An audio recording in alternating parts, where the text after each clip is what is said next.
Welcome to Democracy Now!, democracynow.org, the War and Peace Report. I'm Amy Goodman. President Biden is announcing a revised framework for his social spending plan today that he expects will gain the support of all Democrats. That's according to the Washington Post, which cited unnamed officials who said the announcement could end a months-long impasse over Biden's legislative priorities. This comes as conservative Democratic Senators Kyrsten Sinema and Joe Manchin continued to demand cuts to programs backed by progressives and the majority of Americans. Senator Manchin's reportedly refusing to back a federal paid family and medical leave program. The U.S. is among just 7 countries in the world that offer no paid leave for new parents. Manchin also opposes a tax on billionaires proposed by Senator Ron Wyden, calling it divisive. The plan would tax about 700 billionaires' unsold publicly traded assets, including their vast stock portfolios, to help pay for Biden's social spending and climate bill. Biden is expected to meet with House Democrats today and will push progressives to pass an infrastructure bill before he leaves for the G20 meeting in Rome ahead of crucial climate talks in Glasgow, Scotland, next week. Congressional Progressive Caucus Chair Pramila Jayapal said Wednesday her caucus will not vote on the infrastructure bill until the legislative text for Biden's social spending package is finalized. Iranian officials say they'll rejoin talks in Vienna next month aimed at restoring the 2015 Iran nuclear deal. Former President Trump withdrew the U.S. from the multilateral deal in 2018. Iran's foreign minister Wednesday called on the U.S. to lift harsh sanctions imposed under Trump before a return to negotiations. I personally believe that if Mr. Biden is serious about the nuclear deal, then he should show this so that we can believe that the Americans are actually serious about lifting sanctions. U.S. Joint Chiefs of Staff General Mark Milley said China's tests of supersonic missiles over the summer come very close to a Sputnik moment, stoking fears of an arms race between the two superpowers. The U.S.'s own recent hypersonic missile test reportedly failed. The Biden administration's criticized Israeli plans to expand their illegal settlements, saying it jeopardizes the possibility of a two-state solution. On Sunday, Israel announced plans to build another 1,300 settlements in the occupied West Bank on top of over 2,000 units that were announced last August. The UN also condemned the news Monday, issuing a reminder that the settlements are illegal under international law. This is PLO official Bassem al-Sahi. This is a confirmation of the ongoing Israeli aggression and also the inability of the United States to enforce what they sometimes declare. Therefore, the alternative for us, as Palestinians, is to continue the struggle against the occupation and to demand from the world an end to the occupation. At least 59,000 workers at the 5 largest U.S. meatpacking companies caught COVID-19 last year, and 269 workers died. That's the finding of a House investigation which found meat industry managers grossly underreported COVID cases as the coronavirus tore through their slaughterhouses and meatpacking plants. That toll was about 3 times higher than estimates from the United Food and Commercial Workers Union. Here in New York, a judge has denied a request by New York's largest police union to block a vaccine mandate for municipal workers. In Chicago, a police union filed a similar lawsuit Tuesday against Mayor Lori Lightfoot and Illinois Governor J.B. Pritzker, seeking to overturn vaccine mandates.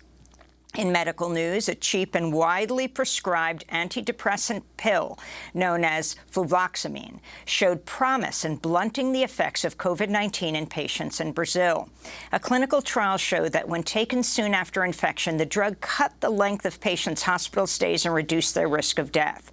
Meanwhile, the pharmaceutical giant Merck said Wednesday it will share the formula for its COVID-19 therapeutic drug molnupiravir with poor countries, allowing manufacturers to produce cheap generic versions of the antiviral pill. Merck says the drug can cut the risk of hospitalization or death in half. The People's Vaccine Alliance applauded the move, tweeting, quote, "It's positive that unlike the grotesquely unequal distribution of COVID-19 vaccines, poorest countries won't have to wait at the back of the queue for molnupiravir. But middle-income countries should not be still locked out," unquote.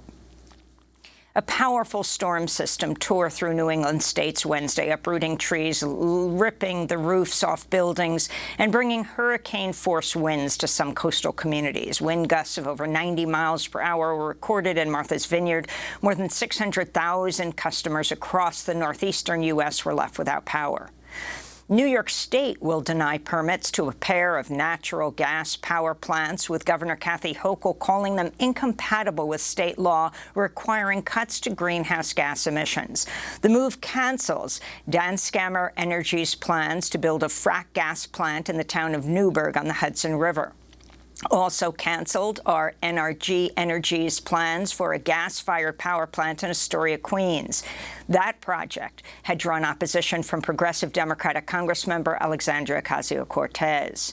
Food and Water Watch applauded the move, writing in a statement, quote, "Governor Hochul's decision strikes a critical blow to the fossil fuel industry, providing a huge victory for New York's climate movement. She's showing the nation what real climate leadership looks like," they said. In Virginia, as the governor's race heats up, President Biden campaigned with Democratic candidate former Governor Terry McAuliffe Tuesday, 1 week ahead of the November election. Biden warned voters Republican candidate Glenn Youngkin is an extremist in the vein of former President Trump. Extremism can come in many forms. Can come in the rage of a mob driven to assault the Capitol. It can come in a smile and a fleece vest. Meanwhile, a firestorm over Toni Morrison's acclaimed novel Beloved has taken center stage in the gubernatorial race in Virginia after an ad by Republican candidate Youngkin featured a mother who once campaigned to have the Pulitzer Prize-winning book banned from her high school senior son's curriculum. As a parent, it's tough to catch everything. So when my son showed me his reading assignment, my heart sunk. It was some of the most explicit material you can imagine. Vice President Kamala Harris will campaign in Norfolk, Virginia, with Terry McAuliffe on Friday. Facebook CEO Mark Zuckerberg personally stepped in to reinstate a misleading and potentially dangerous anti-abortion video to the social media site after Republican Senators Ted Cruz and Josh Hawley accused Facebook of censorship when Facebook removed the video over misinformation. This is just one of the latest damning revelations to emerge from the Facebook papers, which are based on internal Facebook documents leaked by whistleblower Frances Haugen. Meanwhile, the Washington Post reports Zuckerberg opposed a Spanish-language voting information resource on WhatsApp for fear it would seem partisan. Amidst the unfolding scandals, Facebook recently posted increased profits of $9 billion for the third quarter. In Texas, voting rights groups have filed a federal lawsuit seeking to overturn Texas's highly gerrymandered new congressional map, which was drawn by Republicans and signed into law by Republican Governor Greg Abbott Monday. The new map expands the voting power of white Texans, even though the 2020 census revealed people of color accounted for 95% of Texas's population growth over the last decade. Former U.S. Attorney General Eric Holder, who now heads the National Democratic Redistricting Committee, said, quote, "We simply cannot allow Governor Abbott to deny Texans a free and fair election through these undemocratic, gerrymandered maps that fail spectacularly to represent the state's growing communities of color." Environmental and human rights lawyer Stephen Donziger is spending his first full day behind bars at the federal prison in Danbury, Connecticut. Donziger reported to prison Wednesday after being denied bail pending his appeal over a 6-month prison sentence for a misdemeanor. Donziger had already spent over 800 days under house arrest. The charges are linked to a lawsuit he filed against Chevron, in which he successfully defended indigenous people in Ecuador against the oil giant, which dumped billions of gallons of oil into the Amazon. To see our interview with Stephen Donziger hours before he reported to prison, go to democracynow.org. In London, U.S. lawyers are presenting their arguments against WikiLeaks founder Julian Assange as the Biden administration continues the push to extradite Assange to the U.S., where he faces up to 175 years in prison under espionage charges for publishing classified documents exposing U.S. war crimes. The U.S. is appealing a ruling by a British judge who blocked Assange's extradition in January on account of his poor health and citing a possible suicide risk. The hearing comes just weeks after Yahoo News revealed the CIA had considered assassinating or kidnapping Assange. We'll have the latest on Assange's case after headlines.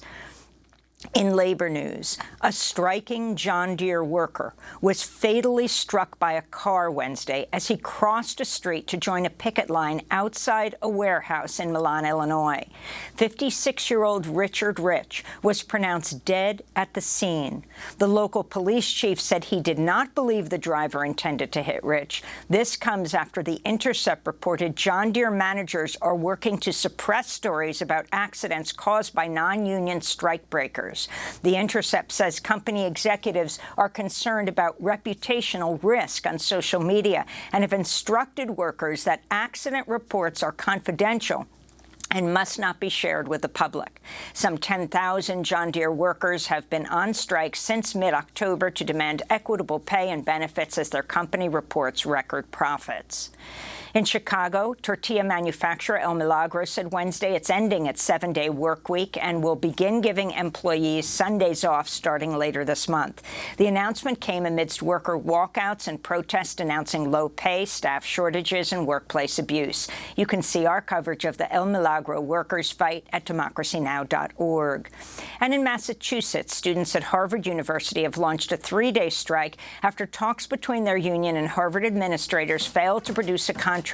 Members of the Harvard Graduate Students Union are demanding affordable health care, raises that match rising rents in Cambridge, and third-party arbitration for discrimination and sexual harassment claims. Harvard is the world's richest university. Since the start of the pandemic, its endowment grew to over $53 billion. And those are some of the headlines. This is Democracy Now!, democracynow.org, The War and Peace Report.